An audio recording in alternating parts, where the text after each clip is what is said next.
Welcome to episode 36 of Lost in Translation with Bobby Martin. I am Sam Perkins. We are back in the WCTV studios in Wilmington after being on the road a little bit.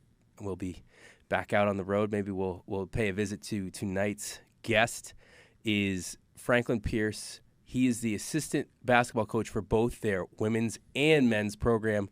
Former UConn Husky, Jonathan Mandledove. Thank you so much for joining us. Oh, man. Thank you for having me. Welcome. I'm excited. Got a Big East brother in the house. Yes, sir. Oh, my goodness. It's going to be a great show. I feel very inadequate standing 5 feet 9 inches over here on a good day. we've got 6'9" from Pitt and we've got 7 foot from UConn across the table. So yes, sir. Get a couple of more than a couple of phone books for me to stand on. Man, you know what? You're big in heart, right? Yeah, that's what I tell myself. There you go. It's a confidence factor. So John, we talked crazy sort of journey as far as you said Georgia by way of Chicago, UConn, now into coaching. You've been all over the place climbing the ladder. Like, before we get into specifics, this is a broad question, but what does the sport of basketball mean to you at this point in your life? Wow, that's a deep question. The sport means everything to me. It means family. It means love. It means sacrifice. It's the sport in itself means a lot to me because it's given me a lot. It's opened up so many doors and allowed for me to meet beautiful, interesting people like yourself. Because without it, I think I'll still be in Stone Mountain, Georgia, with family, being close-knit family, or in Chicago with close-knit family, and not broadening my circle of people and experiences. And I think that the game of basketball in itself has allowed for me to express myself and learn how to express myself as a person. And when I teach now, it's all about that expression, that self-expression. Who are you? The identity of you. And so with the game, it's opened up my identity, and people see it, and we just, I just gravitate towards those that have that same style of identity when it comes to the game and when it comes to teaching the game now. And those who play as well, those that play the way that I love to see, play. I'm gravitated towards wow, Donovan Clingan, that kid, I love how he plays, And so just in that sense, right, I met Donovan, I want to say his sophomore year, and dad and sister were great people. I never met mom, rest in peace, when I met them, and I'll just say this, I was trying to get them to come play for my AAU team. It was the finishing up of his freshman year. I wanted them to come play for my AAU team that I was coaching with. Shout out to City Rocks at the time, and it didn't happen. But I told them, I said in my recruiting pitch, I'm always going to be a fan of yours because I see that you play the game the right way, because just like me being a big man, I understand the sacrifices that you have to make as well. And so I saw him be successful. Fast forward a year and a half later, I had my first ever big man camp. And guess who was there at the door? Donovan Clingan is in there at the door, waiting, ready to play in the camp. And I was like, you know what? If I didn't have the conversation that I had with you and your father a year and a half ago, you wouldn't be standing here being a part of my camp for Top Dog Camp. Shout out to Top Dog Camp. Those guys wouldn't come in, the Taylor Bowens, they wouldn't come to the camp. And so for me, that's what basketball was. It opens up those doors to the relationships, the relationship factor with people, to allow them to see that I am human. And that's what the game has done for me. It humanized who I am as a person, and then it allowed for people to gravitate and be brought into my life via basketball, and now all of a sudden I have these bonds with people from all over the country. So during your time as a player and transitioning to a coach, you just spoke about your identity. Mm-hmm. How did your identity change, or did it change during this whole process? Did you find things that, you know what, maybe I'm better at this, maybe this is my strength area, this may not be my strength area? You know, what went through your head? So when I first made the transition to coaching, I had a gentleman at Westinghouse High School look at me and say, "Hey man, these kids ain't going to UConn." And for a second, I had to step back and realize that when you are learning the styles of how students learn, you realize that as a teacher in your classroom, whether it be the actual classroom or football field or basketball court, you have to understand where your students where they at in their learning process and meet them there, instead of having them meet the goals. So when I started to coach, what changed for me was my goals became where their goals were, and we tried to see how we can elevate those goals and meet the expectation or exceed expectations that people around us have.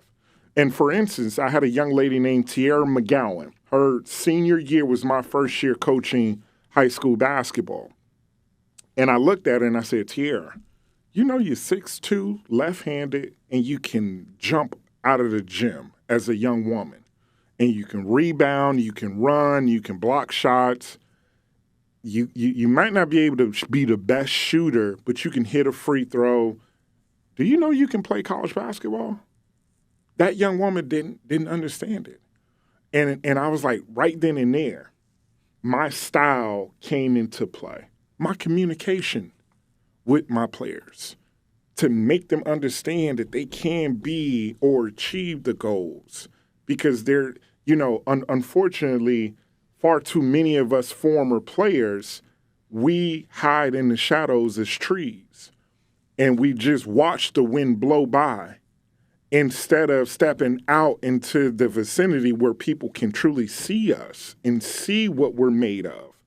And feel us and touch us. It's like, "Oh, wow, you played. Oh, wow, I didn't know I can touch you." Because, again, we hide. And for me, that wasn't something that I realized that I wanted to do when it came to, my style of coaching, when I matriculated to being a coach from a player. You started off, you go to New UConn, you go play for Jim Calhoun. It's one of the top, he's one of the greatest coaches, winningest coaches, Hall of Famer, most well-known coaches, everything. But, how do you get to UConn? Tell me a little bit about your journey, because you said you started off in Chicago, winds up in Georgia. Mm-hmm. Was basketball always your first love? No. Was it, So why basketball, and how did take me through that journey to UConn? So basketball wasn't my first love. Baseball was. I thought I was going to be the next Randy Johnson, right? I was going to be throwing 100 miles an hour. I was going to be Ken Griffey Jr. with the nice little wiggle of the butt and a nice swing. I was going to be that guy because I understood the stats. I understood the nuances of the game. And I played it during the summertime. So when everybody else was playing travel basketball, I was playing baseball in the summertime for the Little League World, to try to make it to the Little League World Series. And so my dad, when we moved my 8th grade, literally going into my 8th grade year, we moved to Georgia. My father stands about 6'3", solid, big 300-pound, looks like an offensive guard for NFL team. Mm-hmm. He looks up at me and says, "Wow, wait a minute, kid, you're almost 6'5", in the 8th grade. You're done with baseball. You're going to concentrate on basketball." My father made that decision for me. And at the time, I'm a gullible kid, lovable kid. I'm I'm not serious about it. And fast forward, a couple of years into my high school years, I didn't play I tell a lot of people I'm a 3-year letterman in varsity, but I only played varsity for 2 years. 1 year I sat on the bench and watched other kids, like, because I wasn't developed, and we have these conversations as former players, and we talk about when was that time that you had that development stage and the light just go off. And for me, the light really didn't go off until the end of my junior year, going into my senior year, because I wasn't comfortable with my body. I grew from 6'4" to 6'9" in a year and a half to 2 years, so that was a big movement. So everybody, all my peers are like, oh, you're supposed to be doing this, that, and the third. And I'm like, you don't understand the biology of this whole thing, right? I'm still learning Jesus. I can move this arm this way and I can touch this. So my father, he came to me my senior year and he said, hey, man, if you kill it, you can decommit from VCU. I was committed to VCU. Shout out to them, Coach White, who's no longer here with us. I was committed to VCU, to Jeff Caples, and Coach White did an excellent job recruiting me. And he said, if you kill it your senior year, I'll let you go to prep school and do your senior year all over again. I looked at him and I said, I'll take that bet. And I killed it. Went out there and had double-doubles every game. Every game that I can think of, I had a double-double. And if not, triple-double with block shots. So my dad went from like, okay, hey, you're on to something. That light bulb has came on. Now all of a sudden I'm playing with Atlanta Celtics and I'm playing with Mac Irvin Fire with AAU. So I'm in front of the who's who, Kansas, Kentucky. I got recruited by Calipari, Skip Prosser, rest in peace, Jim Calhoun. I mean, you name it. Rick Barnes. These guys were like, oh, who is this? Who is this out of the blue dude that's freaking, putting up 7 and 7 in the AAU scene at the highest level as a forward? Who is he? And that's when I end up being a nobody to a partial somebody. So, and in that journey, it went from playing for Kevin Keats at Hartgrave, like people they were like, wow, you played for some dudes. So I'm like, yeah, my high school coach has won over 500 games in high school. Then I played for Kevin Keats at Hartgrave for a year where I played with, 2 other guys who played in the NBA and guys who played at high level, Arkansas, Tennessee, Florida, Georgetown. I went to UConn.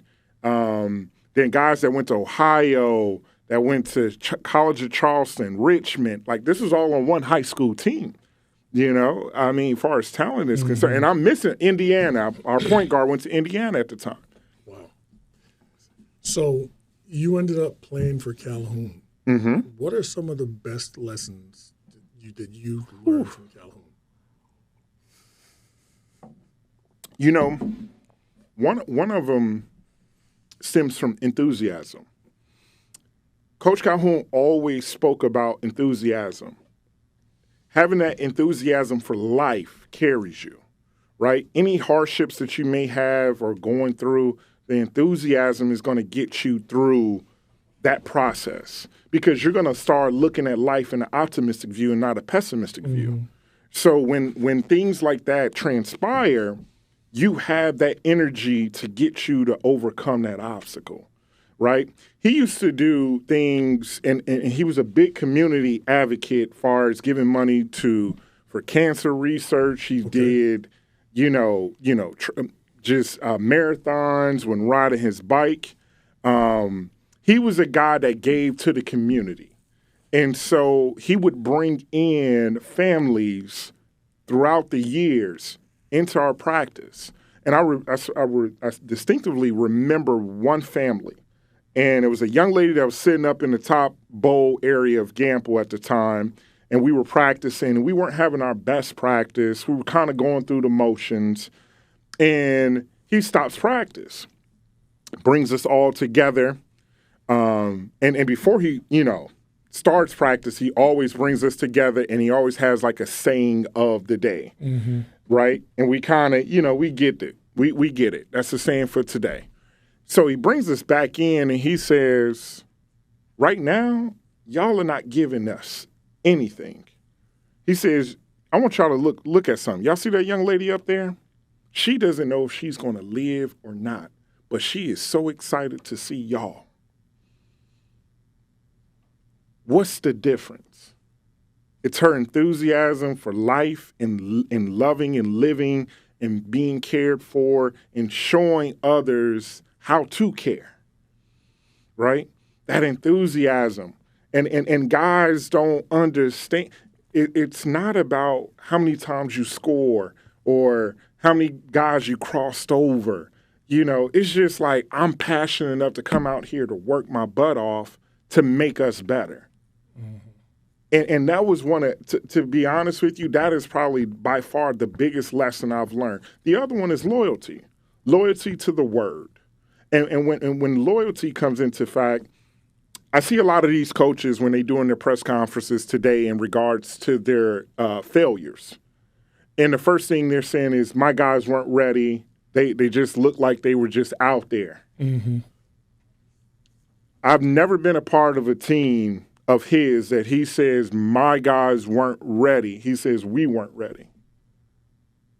He's never thrown a guy under the bus that he wouldn't throw himself under. And he's taught us that. It's like, either you're going to dislike me because I am Jim Calhoun and I might not be the most liked person, and that's okay, because I don't need anybody outside of these rooms. I need these people that's in this room right here. And that's one of the biggest things that we learned from it, was like, you don't need everybody to understand why you do what you do. You don't need everybody to understand it, because everybody is not going to be able to understand and grasp and comprehend what's going on and why you do what you do. We were like, we're sold. We'll kick each other's, excuse my language, asses, in order to make each other better. And at the end of the day, I got love for all the guys. So you end up at UConn. You have a lot of offers coming out of there. And your freshman year, I think there were 5 future NBA guys on that team. I'm pretty sure there were 5. I think I looked up at one point, maybe your junior year, there were 6. A lot of talent. You also come in there, you wind up being in the exact same class as Hasheem Thabit, probably one of the few people on this planet you can look up at. Did you know when you committed or when you came in that there was going to be another 7-footer? What were your expectations when you signed with UConn versus, because tons of talent, obviously, but my guess is the career didn't quite go the way you envisioned. Did you know that there was going to be there was another 7-footer that was going to be there? You know what? The funny thing was, I believe I was the first forward committed at the time of the class, of the huge, because we brought in, it was almost 9 guys that we brought. Yeah, it was. Technically it was. It was 9 guys that were brought in as freshmen. Curtis Kelly, myself, Hosh, Gavin, Stanley, Jerome, Doug, Ben Eves. I'm sorry, 8. Was Dyson in your class? Oh, and Jerome Dyson. So there's a 9, right? So we had all these guys that we didn't know what was going on. We just knew, when I got recruited by UConn, I just knew that there was going to be a mass exodus of talent. So at some point in time, it's not like the transfer portal of today. Right.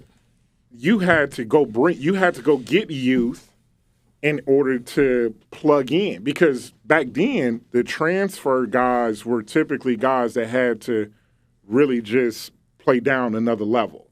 You don't necessarily bring any of the guys that were really good at the low level up a lot of the times, right? It's rare. I mean, you expected guys to stay 3 to 4 years. You know, they were going to graduate. Correct. It was a process, right? He had a process of development. Like I looked at Hilton Armstrong was the person that he wanted me to mirror everything that I did, just like, right? Hilton didn't play his freshman year. Hilton didn't play his sophomore year. Hilton played sparingly his junior year, and now all of a sudden his senior year, he was the man. Yeah. And an NBA pick.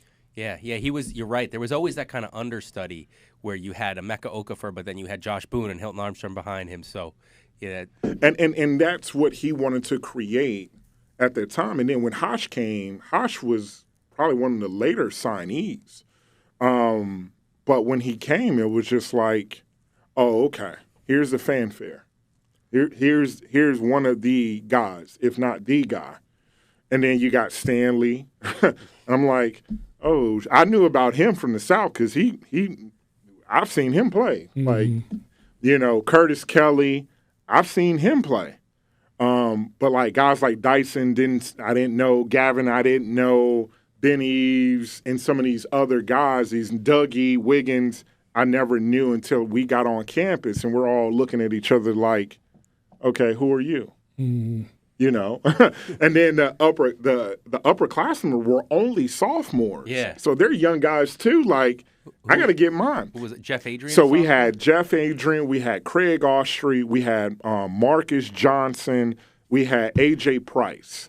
Those were and Rob Garrison was there my senior year, my freshman year. I'm sorry. So those 5 guys plus our 9 was just our chaotic knucklehead of guys. But you're talking about super talented guys in their own right, right?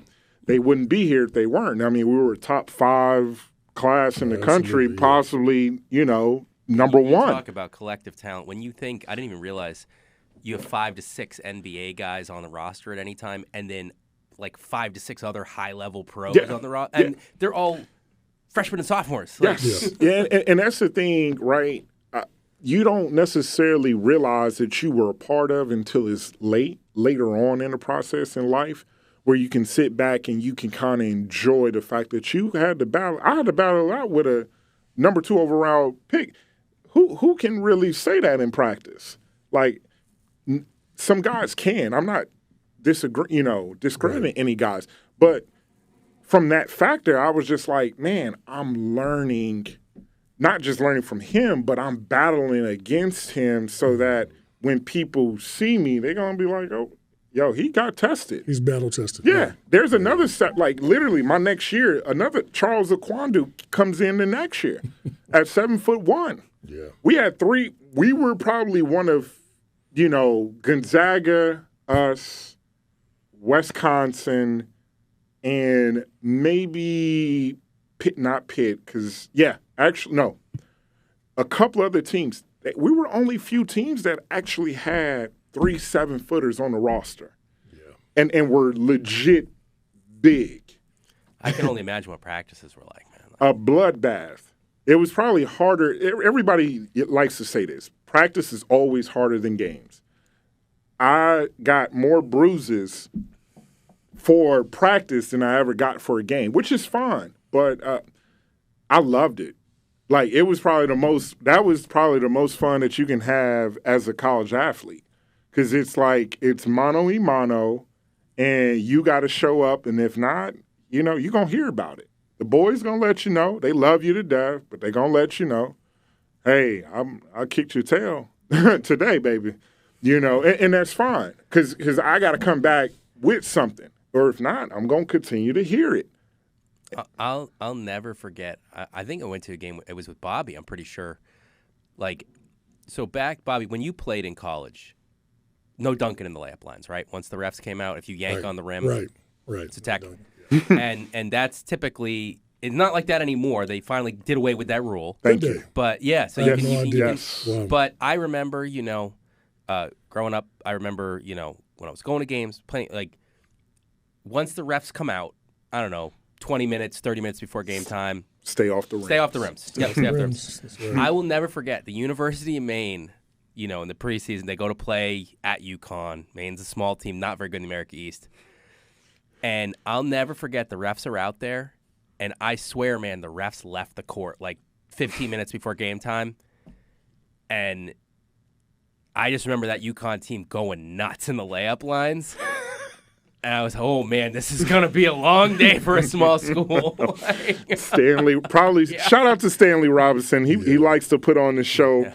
I mean, you talking about a freak of nature athlete, that guy there, man. I mean, he did some stuff. I would say he caught me in practice one day.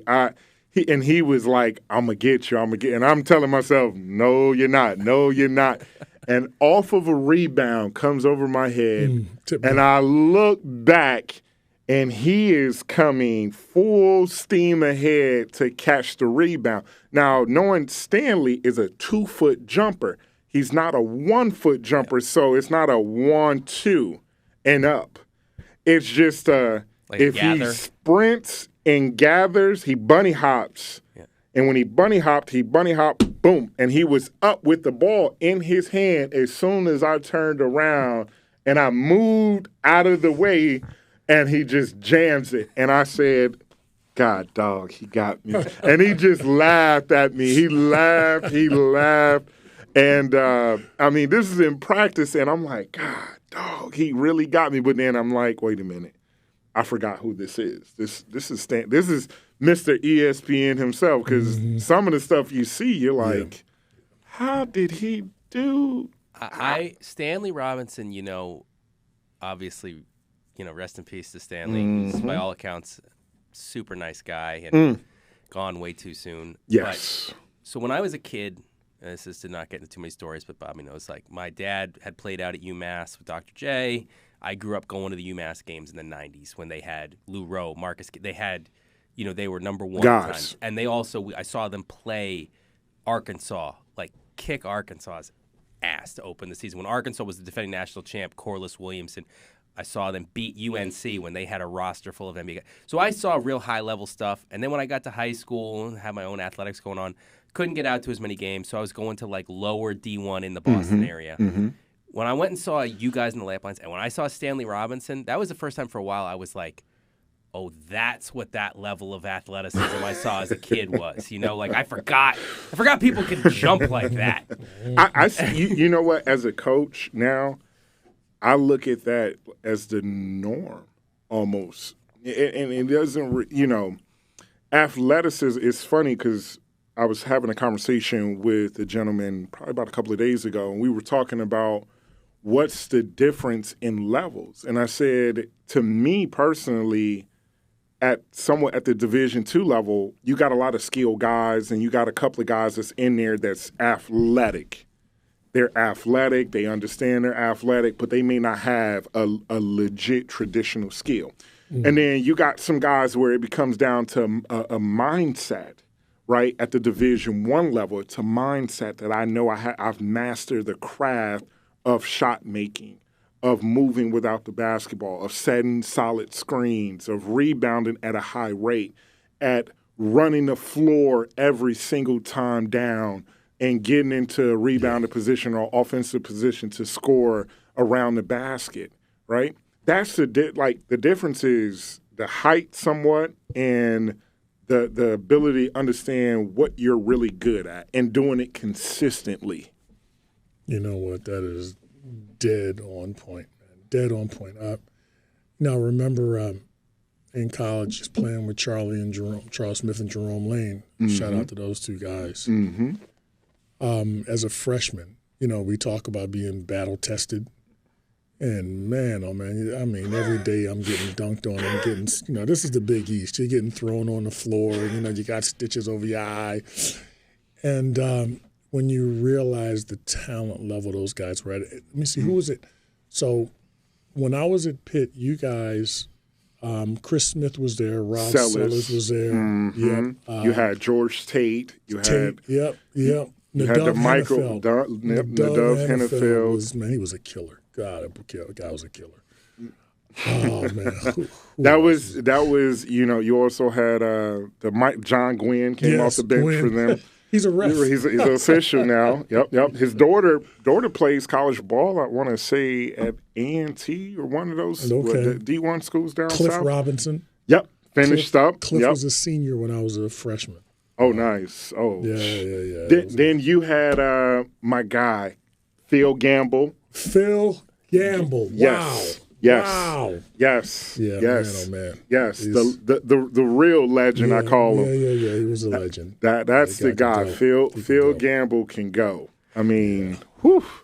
So, your career at UConn, I know you probably, I'm sure, as everybody when they go to college thinks they're going to be the man. That's what you think. I thought it, Bobby. Some of us are. Bobby was, although I think Bobby and I have talked about still it's really hard to live up to expectations, and it's really hard to live up to your own expectations at times. How do you look back on your time at UConn? Naive. I use that word because sometimes I'm naive to the fact that I didn't live up to the expectations, more so than learning some of the things, the nuances, the stories, the battles that I had in practice with guys. But sometimes you're naive to the fact that you did have expectations to be in the NBA, right? To be at that level where others who had that same uniform on was. And I think that when I look back at that time, I learned a lot from those guys that I was with because they all came from different cultures that allow for us to assimilate together and build. And then I realized, what I do now as a coach is a reflection of what I came from as a player. And understanding different cultures, kids from Alabama, kids from Arizona, kids from California, kids from New York, Georgia, Illinois, and so forth and so forth, like Connecticut. That's what makes this culture. So for me, was I disappointed? I tell the kids this all the time. I have a story of my senior year. I'm supposed to be at this present moment in time, if I work my ass off like I needed to, be Hilton Armstrong of his senior year, right? He's got all these opportunities. Things work out well, have a great season. He is in the NBA playing for whatever NBA team he was with. That didn't happen for me. Academically, I just screwed up. And when I screwed up, I realized I was naive. I didn't understand what it meant to be a student athlete. And I had to go, coaches, hey, they want to help you. All right, we help. All right, John, come on. Let me talk to you for a second. Might be time for you to go home. Okay. But I had to face reality. That was the first time, to be honest with you, outside of making a college decision, that I had to face reality. And being naive to the fact that I did have goals and I didn't accomplish them like I wanted to. So now the fuel to my new fire is the fact that I don't want someone else to go through what I had to go through as a player and as a young adult. So utilizing those stories, utilizing those experiences has been my new passion in life. So what were some of those things that you were naive about? Because, we've got a lot of young players out there. You've played at the highest level of college basketball that you could possibly play at. I was naive to the fact that I was going to play. I was going to be productive. I was going to do the same things that I did in high school at the same rate that I would at the college level, right? I was naive to the fact that there are other guys that are out there that are better than me, right? We live in a microwave society, but we live in a society that has blinders on because we can only see the vision that we have, not the vision that others have for us, right? And when I was looking at that vision, I'm like, oh, okay, here's grandeur. All I got to do is just work, move, hustle, and I'm playing. I'm in the rotation. Now, again, we had 8 or 9 freshmen that came in and 4 or 5 upperclassmen that was in the, in the program. Only one of those guys truly got time. Everybody else, this is brand new. So it's a clean slate. So I'm naive, like, wow, clean slate. We all at the same level. I look to my right, look to my left. There's nobody that's ahead, and there's nobody truly that's behind at the current time. Mm-hmm. Now, as the year goes on and years go on, then all of a sudden, that roles guy's are established. Yes. Right. Roles are established. And now all of a sudden, that being naive was normal. It became a normal pattern because, again, when family members are like, hey, man, you should transfer, we talked about it. Hey, man, you should transfer and go to this other school. They want you. They want you to play right now. Nah. I'm not leaving. I'd tell my own dad that. Oh, man, I'm not leaving. I'm not leaving this. This right here. I can't do no better than this. I'm sorry. I can't do any better than this, right? In hindsight, and I said it again, I probably would never have made, if I know what I know now, I still wouldn't have made the decision to leave because it has made me who I am today. Mm-hmm. It has made me who I am today, and I needed that I needed to go through that in order to be at this spot because at the end of the day, the man upstairs had another plan for me. He got me to a plan, and then he said, this is a different plan that we're going to work on. That's really profound. I remember we talked about that earlier because it's like one of those things that you look at your high school stats, your AAU stuff, and in today now, mm-hmm. and you and I both talked about being fully in favor of the transfer rules where you can mm-hmm. go right away because coaches can run players, coaches can leave whenever they want, so players should be able to. But like you look at today with you don't have to sit out a year, all that mm-hmm. sort of stuff. 90 times out of, not just 9 times out of 10, I don't know, 95, 96, 97, 99 out of 100, you've got someone, a 7-footer with your playing resume mm-hmm. who's at one of the top teams in the country in UConn, mm-hmm. isn't breaking through the starting lineup. Mm-hmm. You get to that going into junior year or mm-hmm. certainly going into senior year, mm-hmm. they're going to drop down. They're going to go from the Big East to the America East mm-hmm. or even mm-hmm. the A-10. And they're going to, those are the guys at that level. The step down is looking like, hey, he couldn't get through, but like you could come be a beast here at the lower conference and maybe mm-hmm. still get mm-hmm. an NBA shot after if you put up correct. A bunch. So, but you're saying that you would still have done it, stayed UConn. Still would have done it the same way. Yeah, I go back again, right, to being loyal because he wanted me to be there. Now, if he wanted to run me off, could have easily done that. Once. Time for you to go. Because I want you to think about it for a second. Of the 9 guys that came in with me my freshman year, only 5 guys remained throughout the 4 years. Only 5, right? Or let's say 4 out of the 4, because Hosh ended up leaving his junior year, mm-hmm. right? So Dice, me, Stanley, and Gavin. I'm sorry. Yeah, so us 4 remained. 5 stayed for 3 years, 4 stayed for 4 years. And I wouldn't change it any other way because I think the experience makes you who you are, right? I think some of the guys that have some grandeur of playing a certain way and being the man and living like fulfilling that ego without understanding how to maintain that ego or be consistent about your work ethic, I think is different, right? Because a lot of young men, when adversity hits, the first thing they do is run. If the coach didn't want to get them out, I would say if there were 1,000 young men in the portal today, I would say at least 40% of them were ran off by the coach. And I'm going to say 60% decided to move on because it didn't fulfill the aspirations that they had when they first got to that place, right? And the last, the other thing is the money, right? Everybody believes that they're going to get a bag. They're going to get financially compensated. again, I told you it was hierarchy, right? This guy here, that's the guy, and this is another guy, and you said it. I play with 5 NBA players. 6th, 7th, 8th, 9th, and 10th guy are just guys. Yep. They're filling a role, right?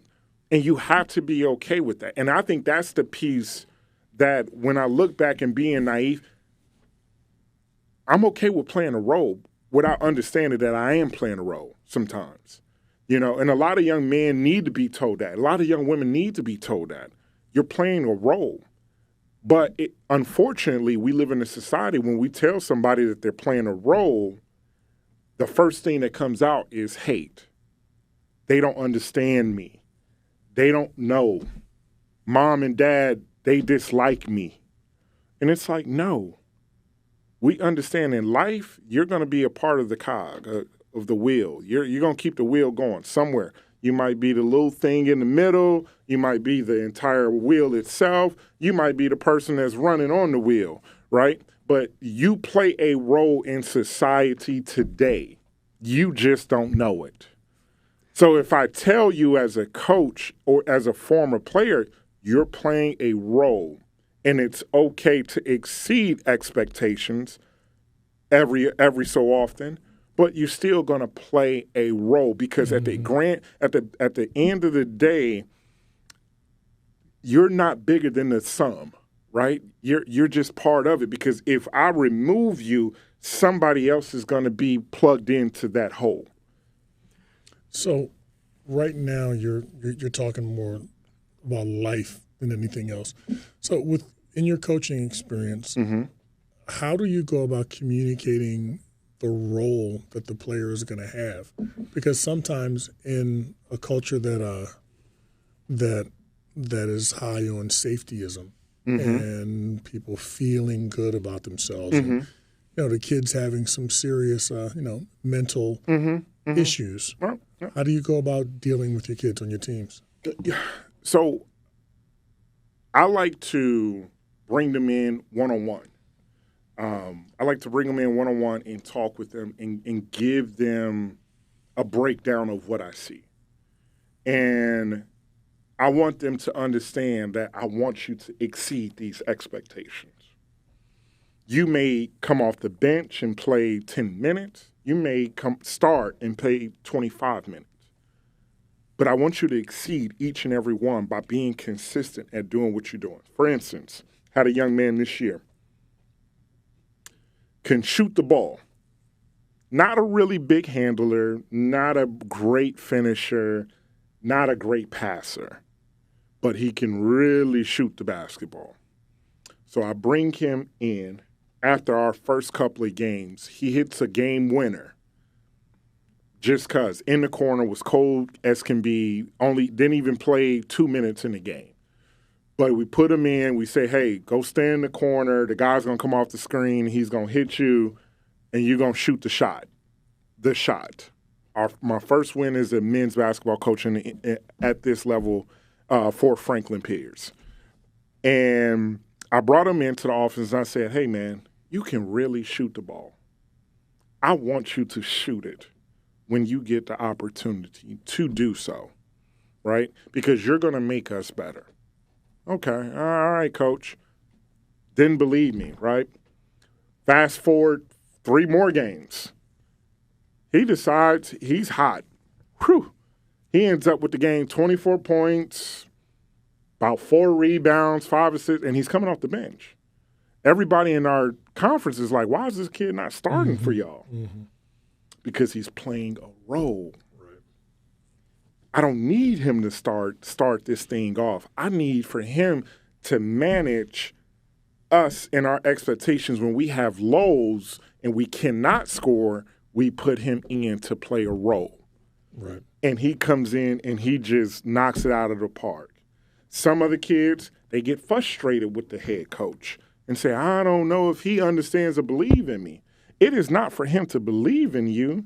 It's for you to convince him that there is belief and optimism inside of you.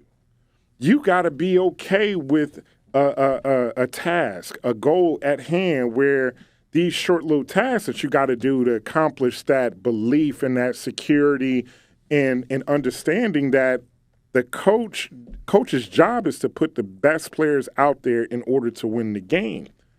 If you're not one of those guys, cheer on the guy in front of you. Give off energy and optimism for the guy in front of you so that he understands that you're bought in regardless of how much time and effort you're expending on the basketball court. I like to have these conversations in a personal manner to let them know that, hey, this is the breakdown. I'm not going to BS you because I have no time. I'm not getting paid $1 million to say, all right, man, you ain't getting it done. I'm on the phone with Joe Blow. I got about $40,000 for them. They come in next year. I already know I'm going to go ahead and, coach, wrap him on up, put him in the portal. Do you ever have to pull out your resume for kids? Oh, all the time. All the time. All the time. Like, and young, like, guys, I'm like, dudes, y'all know I actually got paid to freaking – not at the college level, but at the pro level, to get buckets, to rebound, to run the floor, to play defense. Do you not know I played against pros in the league? And I can continue to name them off and just rattle them off. And if you go look them up, they can say, oh, yeah, I know who that is. Like, guys, why do we have to have this conversation? Because these guys are so enamored with the now that they don't always believe that you know what you know. So you have to always kind of circle back around like, hey, let's not get this twisted. Yep. I'm part of a society of men and women as well, right, that have done some things and sacrificed some things and played against some people and people played against us that we made a name for ourselves. So to backtrack, because now that you're coaching and this is kind of your new career. But I know you've said that you kind of were told that you couldn't stay at UConn anymore. You said academics, I think, was and I've read some stuff. I've read a bit on your story. You know, I think you played 3 years at UConn. Is that what you So did you have an idea that you were in trouble academically before that happened? And then, you know, how, because you've said now that you would exactly the same, go to UConn, learn the life lessons. And that's a real mature mindset, something that a lot of people that have gone or have failed to meet expectations or failed to live up to whatever, they never develop that, like, hey, I'm glad that I learned the lessons and that things kind of went. So I guess what I'm asking is, like, did you have any idea the end of the road was coming, that you were in trouble academically, and how long did it take you to get over that sort of abrupt ending and start moving forward again? That's a wonderful question. You knew that shit right away. Oh, I ain't going to class. Oh, what's going on? Yeah. I knew it right away. I knew. I'm glad you said it. Right, like it's just it is what it is. Yeah. Right. Some guys tried hard to even cheat and stay eligible. I didn't even try hard to do that. Oh, wow. Right? I didn't try hard to do that. I had pride. I was a prideful bastard in regards to academics. I was prideful. I'm do it my way or no way. I'm going to show up but not be the best who I can be because I'm the man, right? I get caught up in this lifestyle because playing high major basketball, it's this lifestyle. Ladies, parties, people, time, management skills, the whole shebang. And I knew right away, right? When those grades came out, those grade slips came out, I was like, oof, I'm cutting it real close. Real close. Like close. So close. And then, you know, I had a professor, and I was so pissed off at her because I came to class and I participated, right? And we tell our guys, half the battle is showing up, right? And I participated, and I spoke, in front of class. It was a W class, but it was a speaking class as well. My behind only looked at the speaking part and not the W part, which was writing my speeches out. So I would like half do speeches and then turn them in, but then get standing ovations in class. And I'm like, I'm the man. I can't be stopped. And next thing you know, whoo, the air in that bubble got boop. And you asked me, how long did it take me? It took me 3 years to grasp the fact that I was no longer a part of that university, and the fact that I failed. It took me 3 years to understand that I actually failed.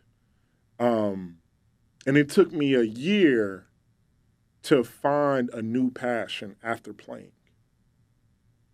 It took some kids. I was saying the story of how I got into coaching, and my aunt called me and was like, "Hey, I got a job for you, and I want you to work with my young ladies." And they were 11 and 12-year-old young ladies at a middle school in Brown Elementary on the west side of Chicago, in the heart of the hood, right across the street from the United Center. I can literally look out my classroom and see the United Center, like right there. And right then and there, I found my new passion. Now, granted, I went overseas and went to China and tried to get a contract over in China for a couple of months. I end up having a bone bruise on my knee while playing out there.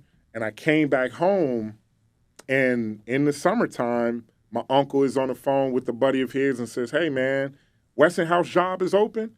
I was like, "Yeah." He was like, "Yeah." Cool. I go into another room and call up the guy who owns my parents' house now, currently, and I said, "Hey, man, I know you're the head coach for the boys, but is the women's job open?" And he was like, "Yeah." And when I went in there, I interviewed with no head coaching experience whatsoever outside of being a head coach for a travel club team. When I would come back from overseas, I would do AAU and work with the kids. No head coach experience at the high school level of any kind.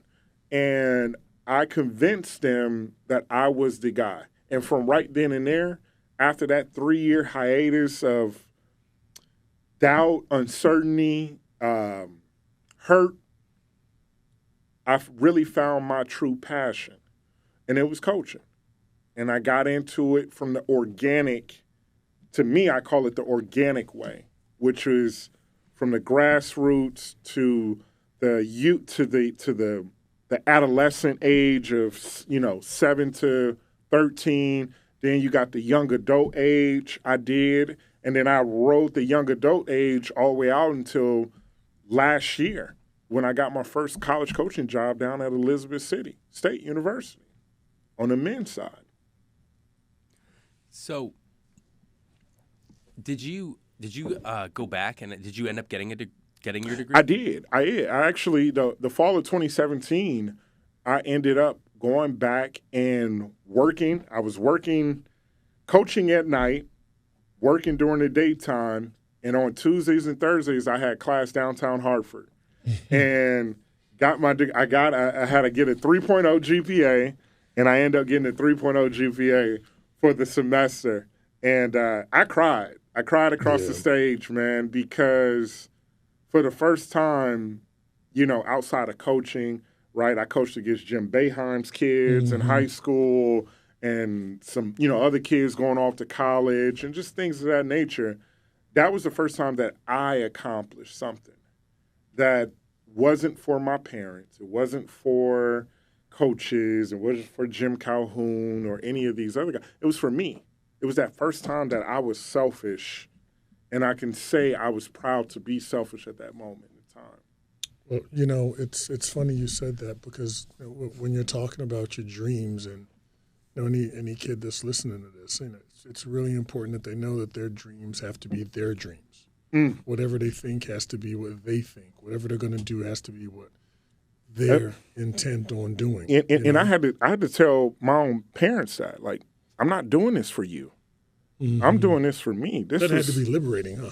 Oh, my, geez. I put my hands up in the air. I was like, Rocky, you couldn't tell me nothing. You said the sky was blue, and I was like, wait a minute now. Hold on. Come back.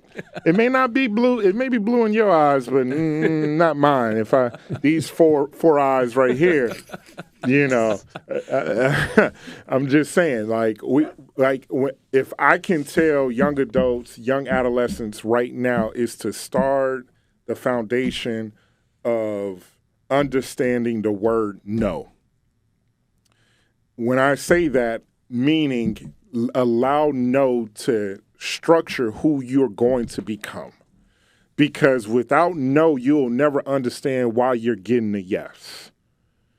Without me telling my parents, no, I'm doing this for me, I would not understand the yes, I can be successful in doing this. Without understanding and telling my guys, no, I'm not coming to hang out with y'all tonight. Yes, I got a game tomorrow to help out these other young ladies and young men be successful. Without telling, opportunities of grandeur, no, oh, I'm not going out to hang out at this island or that island. I want to invest in myself and understanding what I want to continue to do down the line, because partying and being with the who's who isn't who I am. So no, I can't do that. Yes, I want to invest this $10 in me going to this clinic and listening to these men and women who have done the things that I aspire to do in order to grow as a person. Sometimes the no has to be louder than the yes. It's amazing. Yeah, it's all about growth, and growth is intentional. So you saying no, when you say, well, I heard it was said to me that if you, let me get this right. When you say yes to one thing, you're saying no to everything else, because you've decided to do it. Mm-hmm. Sam and I have talked about this at length. We definitions. The kids are given definitions now, but it takes time to figure out the meaning of things. Mm-hmm. Because they give it to you, but you never figure out what it means. Mm-hmm. I believe that it's sad today that the kids don't find out meaning. That's what do you how do you when you speak to your young children, mm-hmm. On those teams, mm-hmm. what do you see? Where is your opening to try to shed some more light? Failure. When my students fail, that is when the time that I see I have to be greater than the sum, right? I got to come in and I got to have a story. I got to have empathy. I got to have that humility, and I got to break it all down. I got to break those words down to those young people. And I said, without the ground, you'll never know what the sky looks truly like, because we'll all be floating. So mm-hmm. what may be up to some is down the others, right? And so where a lot of my students will come in, they'll look at me and they'll be crying. I was talking to my grandmother about this as I was driving up, and she said, I've never had so many kids cry a day in my life, like cry over losing. This is my 77-year-old grandmother telling me this. Yeah. Like crying. She works still works to this day, in a school, and she loves it. And I was like, Grandma, they do the same thing at this level too. They cry. And I don't know why. Because failure is part of life. Failure isn't just a word. Failure is something that when we try to accomplish something and we don't get the results that we think we're supposed to get, being naive, right? Then it's like, all right, I gotta do something different. Because this ain't working out for me right now.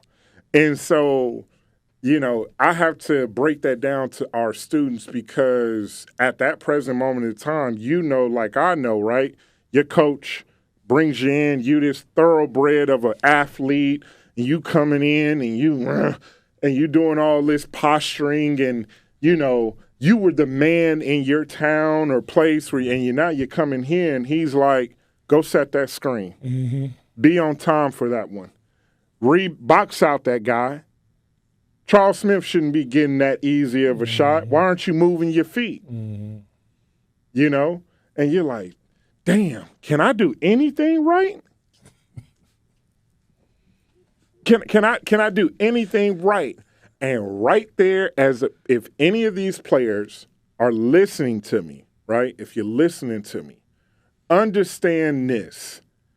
Jim Calhoun said to me, he says, if I stop talking to you, understand me when I say this, and I say this clearly. I don't care about you. I don't want to see you be successful, and I really don't want you around me. If I stop talking to you, if I ignore you, if I put you in the box, just so you know, you're about to be shipped off. Back home, back to wherever you came from. But if I continue to talk to you and get on you, I see promise and I see something that you may not see in yourself. It's really funny you said that. In basketball, we've got all this terminology, and Sam and I have talked about it often. And, when you talk about some of the aspects of basketball, right, say, oh, well, the game has changed, Well, I think the rules have changed, but your responsibilities haven't. No. You still got to rebound. You still have to be at work. You need agility, the ability to change directions. And honestly, what you're talking about right now is the agility in life. You've got to be able to change directions. You've got to be able to rebound, right? You got to get another shot at it. You got to take your shot. Help someone, get an assist. You got to set a screen. Yeah. You might have to get somebody else open to then get yourself open. Like we look at opportunities, like in the coaching profession, my screen may be, right, to get somebody open for a score, maybe coach calls me now, 5 years ago. Hey, man, you at a prep school right now, and you got a 6'6" kid that I really like that can play like the combo guard forward for us, all right, coach, he'll be up there on the visit. Y'all do y'all thing. Y'all talk to him. I'll say good stuff about you all. I have a great relationship with you all, and we go from there. Boom. Fast forward. The kid played 4 years for the coach. Boom. That assistant coach or that head coach that called you for a kid now, right, you set a screen to get him open for that score.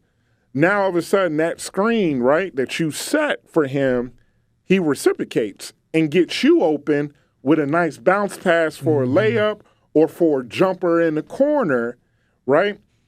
Because now all of a sudden he says, hey, man, you know your way around this place. How about you come work for me? How about you come and invest in what I got going on?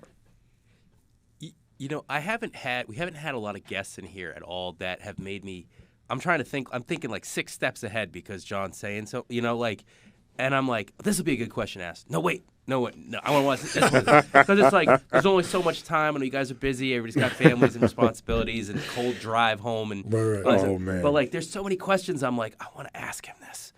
But Part two. A couple of, yeah, definitely. Yes, we'll have to go visit. We'll have to go on campus. Yeah, man, definitely. So a couple questions, because you said that, and I've heard different versions of this quote from Calhoun that, I know he's was during his time polarizing. For someone who never had a major scandal, it's pretty interesting how polarizing he is. No drunk driving, no, anything. No. But I've heard that if I stop, if you think I'm being hard on you, it's because I see something in you. And if I stop talking to you, I'm not seeing it. So, take it for what it is that I'm seeing something special in you.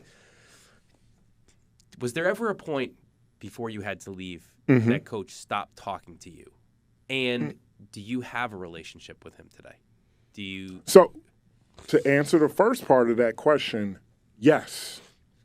that was the reason why I asked. I was like, what's up, coach?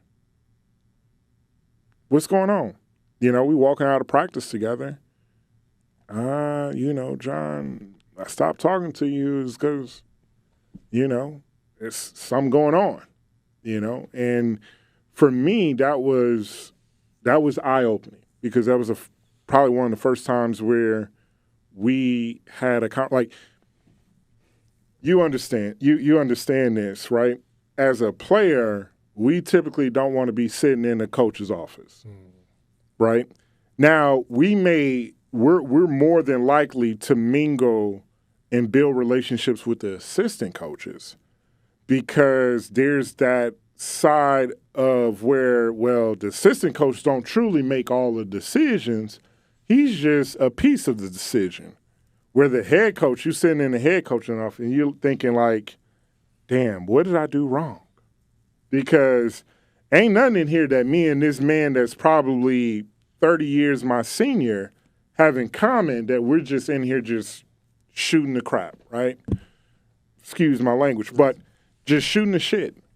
And so when I found out like that we stopped, like he kind of stopped talking to me in that way, that's when I knew I had to grow up.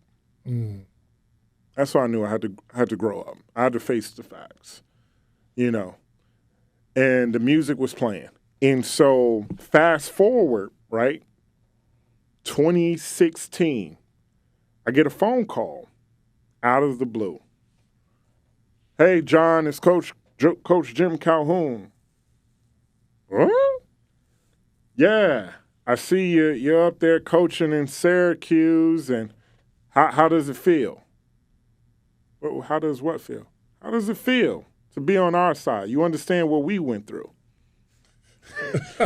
He calling to give you shit. Yeah, he calling to give me the shit. I said, you know what, you dirty dog, you.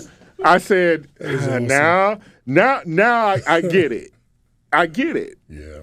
I 2016, I was sitting outside of a place not too far away from Dinosaur Barbecue in Syracuse, about to drive out of the parking lot, and he calls and says, now you understand what I was going through. And I was like, yep. God, dog. Yep, yes I do. Yes, I do. And that was our first time talking in over 5 years. Wow. You know, 5 years where I didn't really seek him out and vice versa.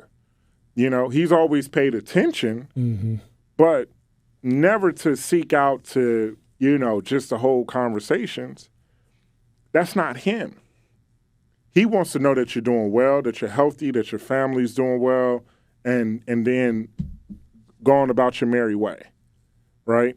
Because he's not the puzzle. He was just a piece, right? And so when he called me to kind of give me that shit, I said, that's the shit that I gave you. Oh, yeah, I gave you a lot. Oh, boy. I would say at least 5 or 6 of those gray hairs on the top of his head came from me, you know? And so that was that moment where that full circle moment was just like, I called my dad up, and I was like, man, you wouldn't believe who just called me. Right. He was like, who? I said, Jim Calhoun, Coach Calhoun. He was like, really? What do you want to say? Man, he just wanted to – I took it at first instead of now how you saying it now. I just took it as, wow, like, you know, he told me, he's like, man, I'm proud of you. You know, you're doing your thing, you're coaching, you understand where I'm going. Now, thinking about it, like, that mother lover called me to kind of give me. I'm going to rub it in because now you're experiencing what I had to go through, right? Yeah. In order to get you guys to buy into what I'm selling. He is with my experience with him, he is a forever competitor. You know, that guy, man, he recruited me to UConn, and I wouldn't take a visit because I was going everywhere else. And I remember my freshman year, we actually lost to them up in Hartford. And he was like, yes, you didn't come on a visit here, did you? I will never forget, man. You and me were eating in Rain's Deli after a UConn game, and he came in. And I think he kind of saw you and kind of like nodded at you. You kind of Yeah, him. yeah, But yeah, it was yeah, clear yeah, he yeah, still yeah. hadn't forgiven you He for hadn't not, forgiven- you know. Yeah. You know what? That's just who he is. I don't know if you all saw the Big East tournament in the post game with Rick Pitino and him on the same. I said, "Oh my Lord!" They actually It got wasn't a fist fight. they literally sat down at the same and to listen to it. Right Yeah. now, he is an ambassador of basketball now. Right, he's no longer the fiery. Everybody knows him as the Right. fiery Jim Calhoun. Well, no, now that's Gino, right? Yeah. That's a different person, you know. And to think about it, I mean, two legends in their own right that built the same house. Yeah. One half of the house is built by Gino, the other half is built by Jim. Whew. Two highly different ends of the spectrum type people, right? And I think that if we could have had this whole reality TV to follow around when, you know, I would say the middle of my years, Final Four, to that from that 04-05 season, to follow Jim Calhoun and Gino Auriemma around, it would be a 10-part series like the Bulls. Yeah. Easily. Like you got two living legends that, you know, relationship in the media's perspective is like, I'm the man. In reality, it's just the competitive nature that both men embodied, right, in doing things. Because at one point, they had to share the court. So you practicing at 1 o'clock, and the women's team is in the door looking like, when are y'all gonna get the hell off the court? It's 2:59. Yeah, 2:59. Y'all need to get off. You running over our time. Like, did Coach Calhoun know when you decided to finish your degree and when you got your degree? I called him. I called him up. I said, Coach, man, who do I need to talk to, you know, get this thing rolling to go finish my degree? And he was like, such and such. And so I called up this person, and I said, yeah, Coach, I'm going to go back. I know what I want to do. I want to coach. I want to coach college. That's my dream. That's my goal. And he was like, okay, all right, well, call up such and such and get back into school. So I called her up. And I remember this. I was driving I-90 from Syracuse to Connecticut. And I was talking to her, and I said, hey, I'm going to register for classes right now. I pulled a whoop. She gave me a code, sent me a code, boom, boom, boom, boom, boom. Register for class, and I was in class. Literally 4.5 weeks later, but I was also homeless. So I didn't know where I was going to stay. I remember calling around to different people, sleeping on couches of two of my buddies' houses. I was sleeping on their couch, and because I didn't have money coming in from working until I found a job. And then I found a lady who used to drive us for Peter Pan when I was at UConn, remember me, like to this day. And she saw my Facebook post. I was like, hey, I'm looking for, you know, anybody who's willing to rent a room or have an apartment for rent, please let me know. And she sent me a message and said, hey, come on in, you know, and here's the rate. Boom. I'm like, look, all right, I want to tell you something. I don't have a job. So if I can get a job by this date, would you be okay, you know, with back pay and me working things off? And, you know, because right now I'm in school. I just registered for classes. Like, my goal is to finish up and get this degree. Long story short, she said, you're perfect. Back paid her. And the rest is history, man. The rest is history. That is awesome. So,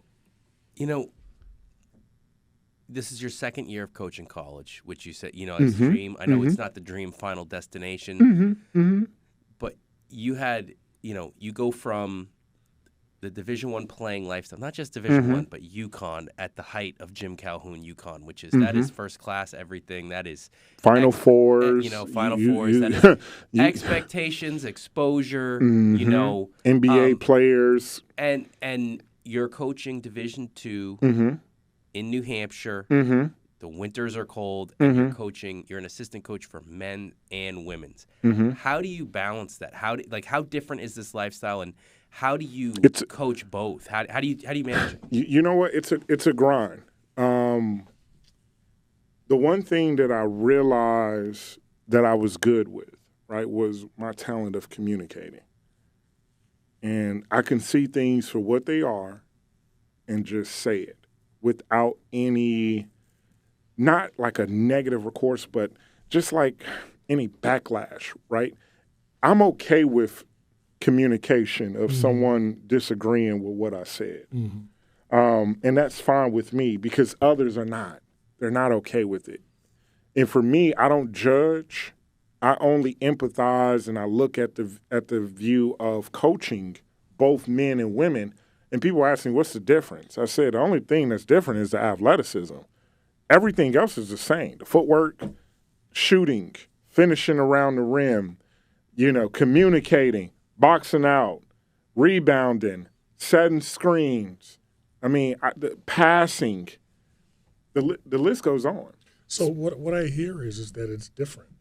How is you saying everything is basically the same between men and women? So what I'm hearing is you got to be careful how you talk to the girls, and I'm not being I'm not being misogynistic. I'm just saying that's what I hear, right? Because now I'm going to be coaching my daughter, and I find myself talking to her just like I do the men. The men, and you know what? She's gonna benefit from it because when she comes up to our level, and when I say our level, I mean just collegiate basketball.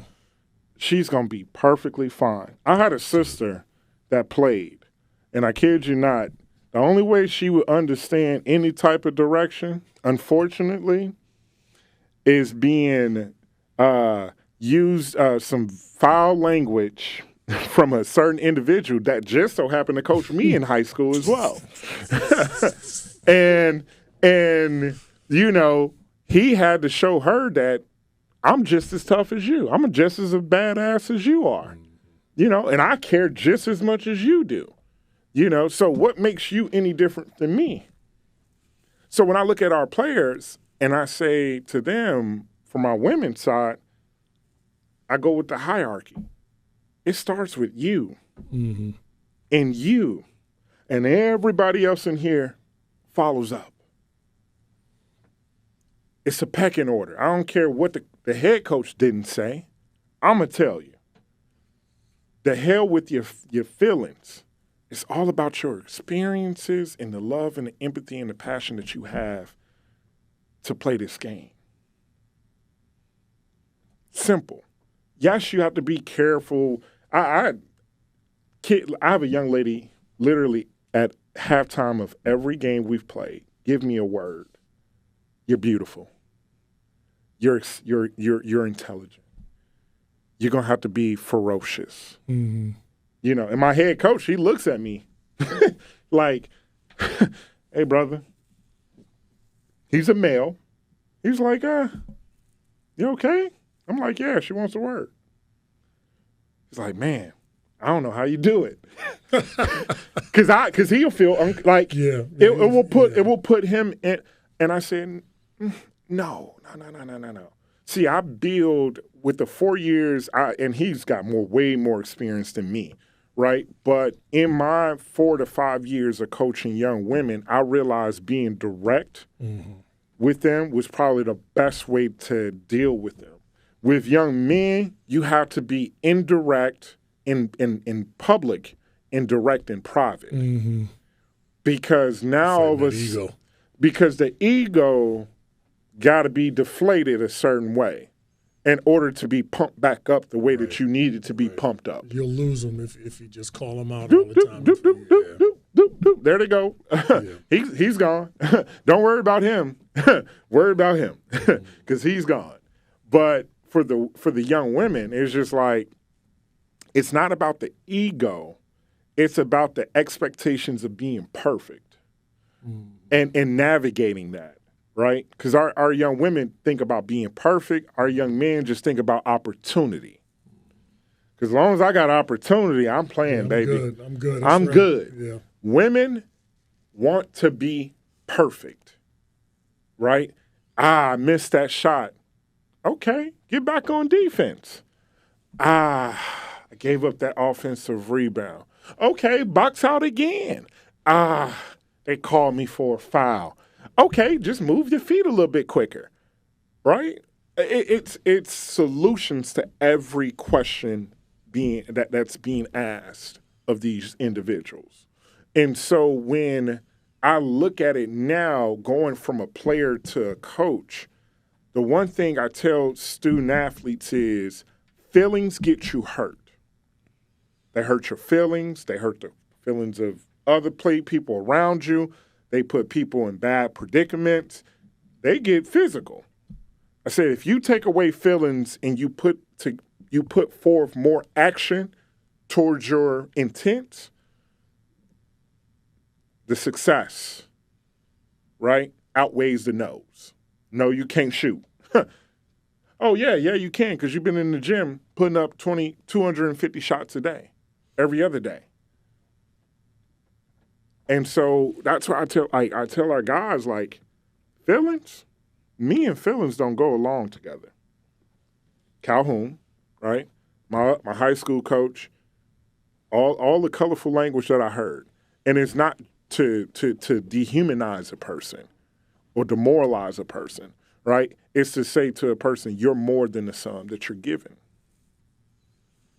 So, my question, I guess one of the last questions I have maybe for round one of this is, what's your new, I know your dream, you said, was coaching, but what's your new goal? What's your new, like, if it's no longer make the NBA, what is the new dream destination for you? What is your hope that this coaching journey leads to?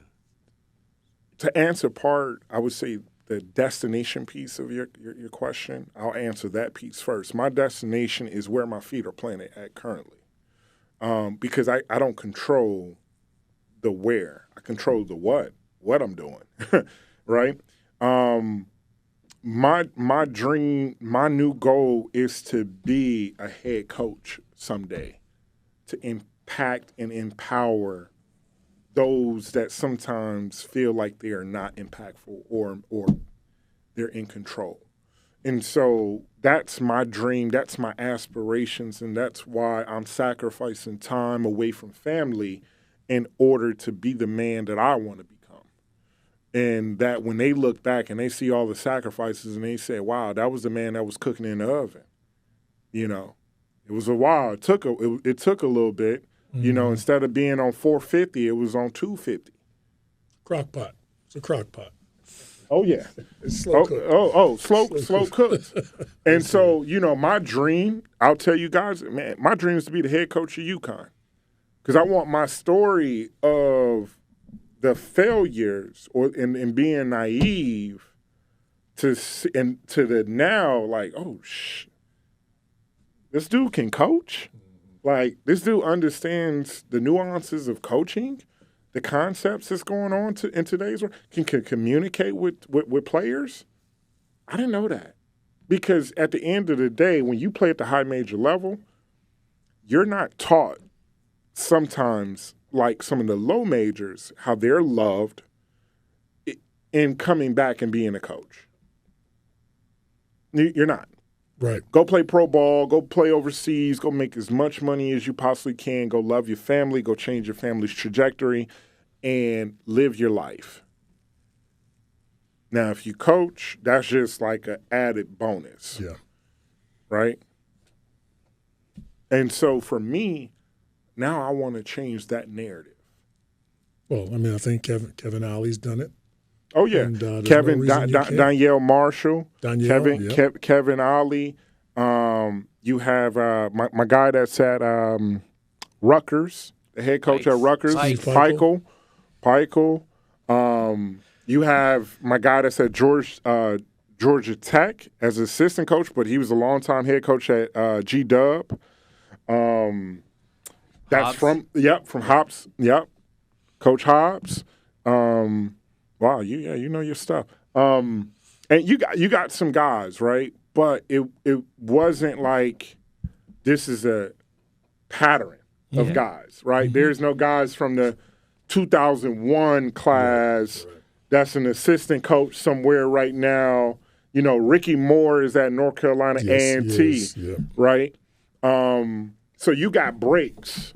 I'm the only guy, I would say, in my class era outside of, I would say, Craig Austry does training. Yeah. And Jerome does training now. But I'm the only one in that, I would say, from that even 04 to 2010 era, that's actually like coaching. Yeah.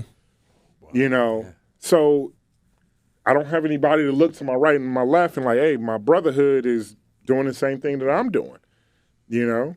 And you probably can say the same thing or probably say something completely different, but we're not at our level. They're not. Duke ain't producing the next great coach in every recruiting class. That's right. You know, like it just so happens. And those guys that were good, they put forth the energy and the effort because they care, but they don't care about the 10th guy just as much as the number 1, 2, or 3 guy. And I think that's why I want to do what I want to do, because I want to make sure that the 10th guy understands that his role and value is just as great when he leaves this university as the number 1 guy. I don't care what you did, how many points you scored, and why you scored them. Your impact on this community and this geographical area will forever be felt. And we thank you. Well, thank you, John, for a really awesome conversation. Thank you so much. We're really hoping for a part 2 of this. But once again, thank you so much for joining us tonight. Let's get that into words, man. This has been really fun. I love it. Thank you guys for having me. Awesome. Thank you, John.